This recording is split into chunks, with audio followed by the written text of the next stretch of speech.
Shalom. I want to start off by giving all glory and honor to Yahweh, Ba'ashem Yahweh Shai, Ba'ashem Rakak Wadash. Double honors to the apostles and the elders of Great Millstone. And shalom to all the Akim out there. Continue to push this thing of ours in truth and sincerity. I'm the brother Manatazak, and I just want to share a quick testimony that I had the other night regarding the war in heaven and the deliverance of the elect. To start off, this vision I had was very intense. I woke up in a cold sweat, and I had a migraine. Usually when I have dreams and visions, I don't normally wake up, go to sleep, and go right back into the same dream. That's what helped me to understand that this was something serious, because I woke up 2 or 3 times during this vision, and I jumped right back into the same scene, the same scenario. Now, I've only been in the truth for a couple years, and at least once a year I'll have a very intense vision like this. And at first I wasn't going to share this openly, because I don't want brothers to think I'm trying to exhort myself or try to big myself up. I'm trying to be very careful in this thing of ours, because I realize how important, how serious this is.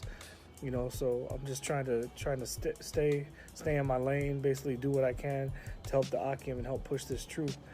But it wasn't until getting some advice from the elder brother Mawatazak, and also staying in deep in prayer, that I realized that sharing this testimony will be the best way to help further this truth, because dealing with the things that we deal with on a daily basis, and trying to fight this fight, sometimes we need words of exhortation and words of hope. So Lord willing, this short testimony can be that to the sincere Akim and Akwathium out there that are continuing to push this word, this sound doctrine. Okay, so without further ado, to jump right into it, basically it started off that we were all on a beach. And when I say we, I mean mainly the different camps, Great Millstone. The different camps from Chicago were all there, Dallas, the GMS Los Angeles camp, Mississippi. We were all at a resort. Back in the world, I used to travel a lot to like Cancun, different places in Mexico. And this is what it reminded me of, white sand beaches, tropical blue water, a nice resort. We were all there.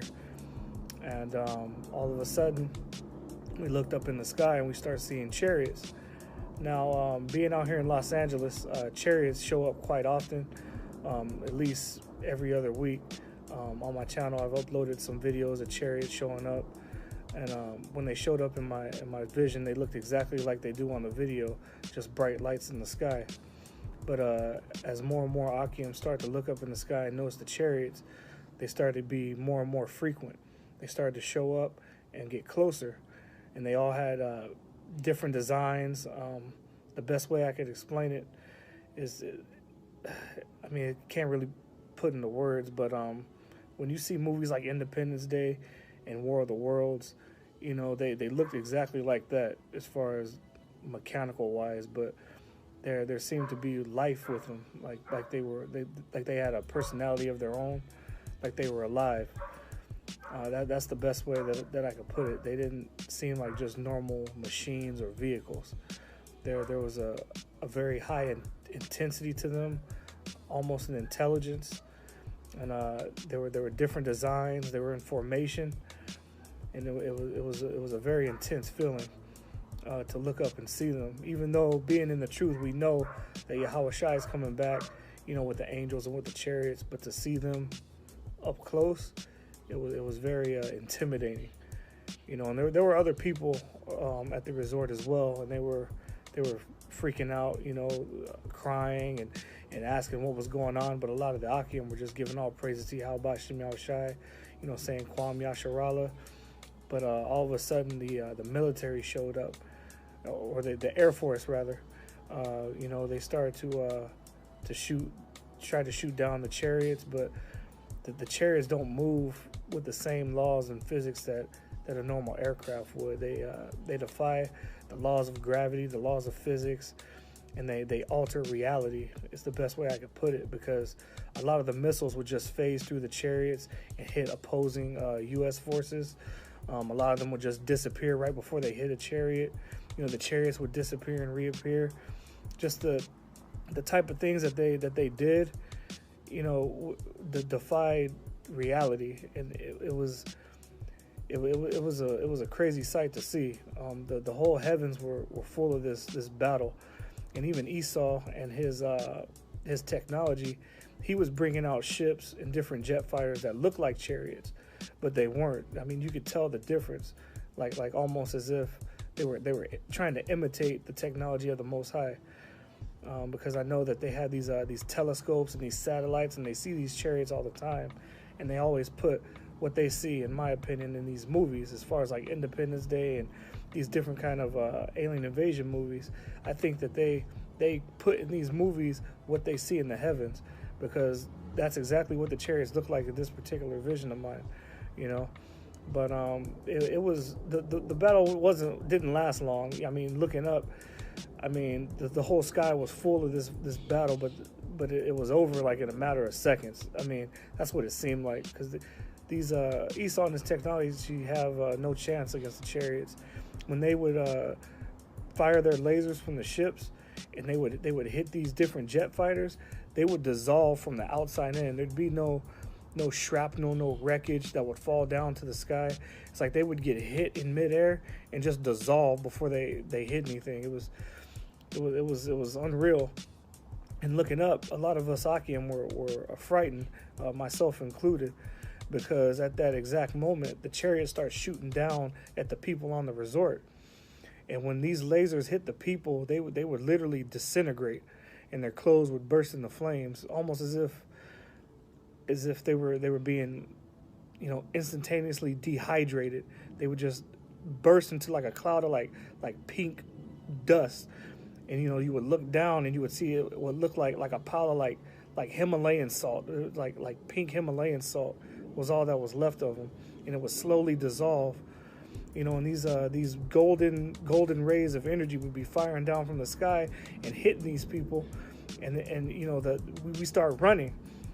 So I heard one of the Akim say, "We got to get to the room. We got to get to the room."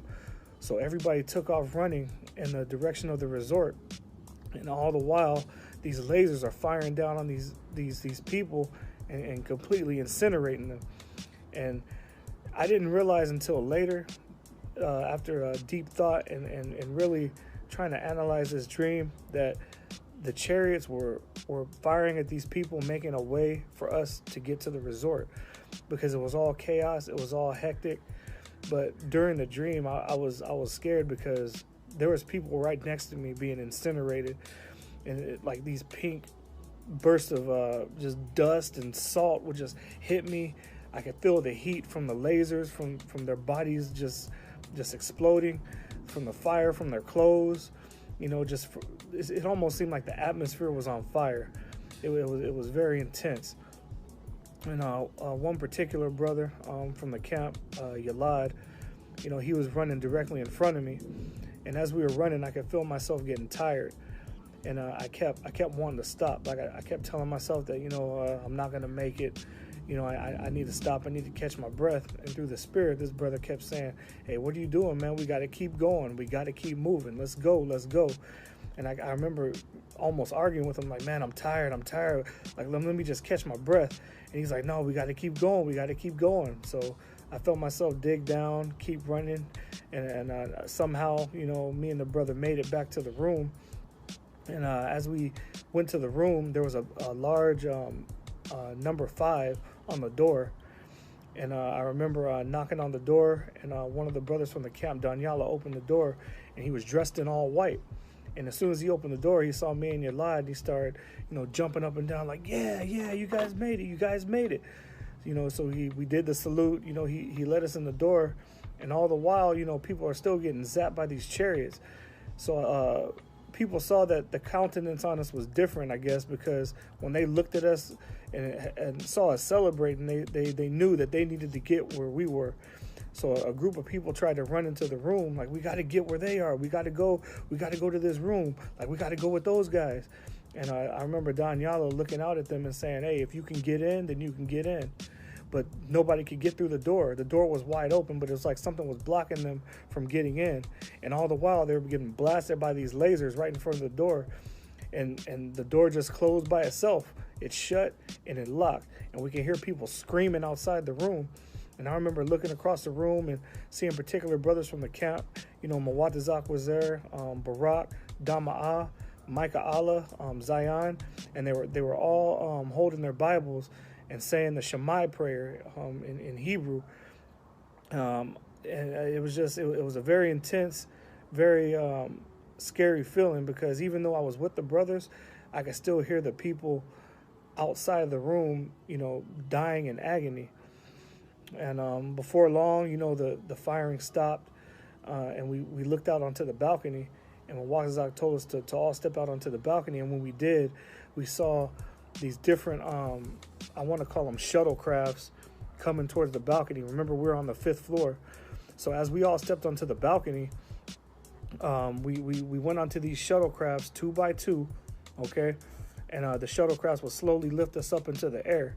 And as we looked up, the sky was completely covered.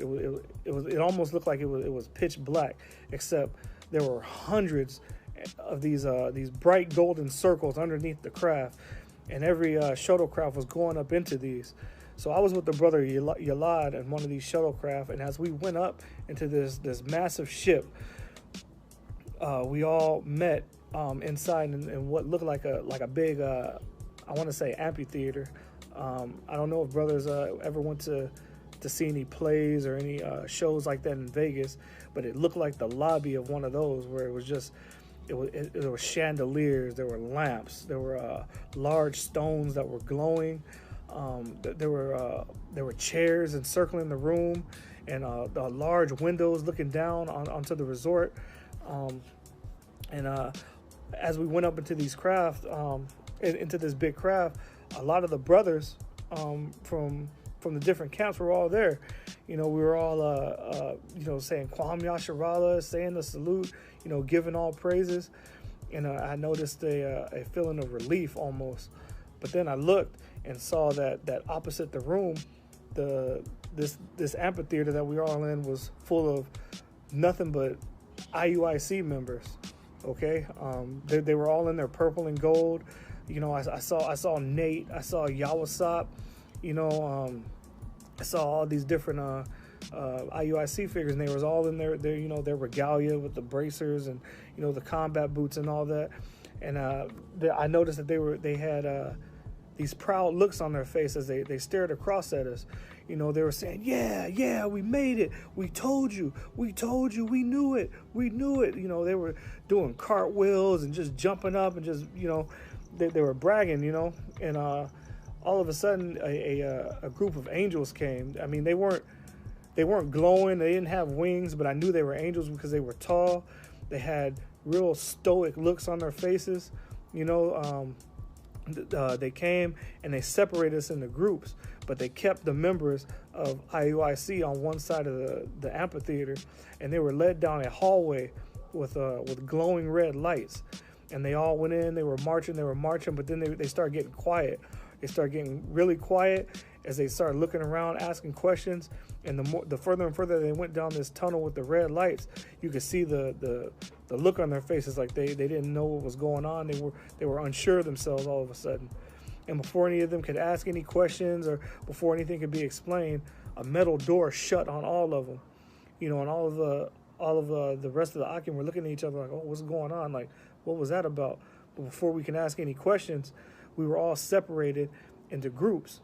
And we were led down 12 different hallways, and each of the hallways had the stone of our particular tribe, and you know, it was written in Hebrew, and the hallways were glowing, and we were all divided by our particular tribes down these hallways.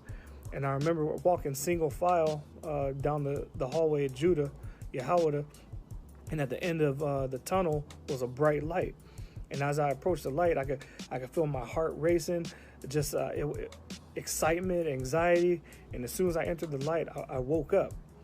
And when I woke up, I jumped out of bed, like almost as if I was trying to catch my breath, like I was falling from a high, like when you're on a roller coaster and you go down that big dip and you kind of lose your breath. That's exactly what it felt like. And I looked down and I noticed that I was in a cold sweat, but my sheets were completely soaked, full of sweat, and I had a massive migraine, and that's when I knew that this was most likely a vision. Now the specifics of it, I can't say if that's exactly how it's going to happen, but I knew that this was something important, so I shared it with the head of the camp, and through prayer and through much thought, I'm now sharing it with you, Akim. So I'm saying all that just to say that, even though, the times are tearing, a lot of things are happening through the Spirit. As Apostle DeHart coined, this is the year of prophecy, and things are moving. We're not even through the end of the year yet, and observatories are shutting down, stores are continuing to close, the mark of the beast is still being pushed, and the men of the Lord are still on the streets, preaching and teaching, week in and week out. So I say that just to say that no matter how hard it looks or how hard it gets, continue to fight for this thing, okay? Because this is all that we have.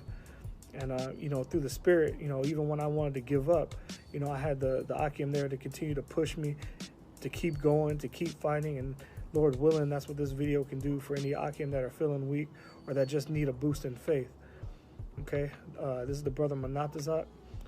From GMS Ancient of Days in Los Angeles, and I just want to say, Brakatah Yahweh, Brakatah Yahweh Shai, Brakatah Yahweh, Brakatah Yahweh Shai, Brakatah Yahweh, Brakatah Yahweh Shai, and double honors to the apostles and elders of Great Millstone that continue to rule well and lead the sheep in the right direction through the spirit and power of Yahweh B'Shem Yahweh Shai, and shalom to all the Akim out there.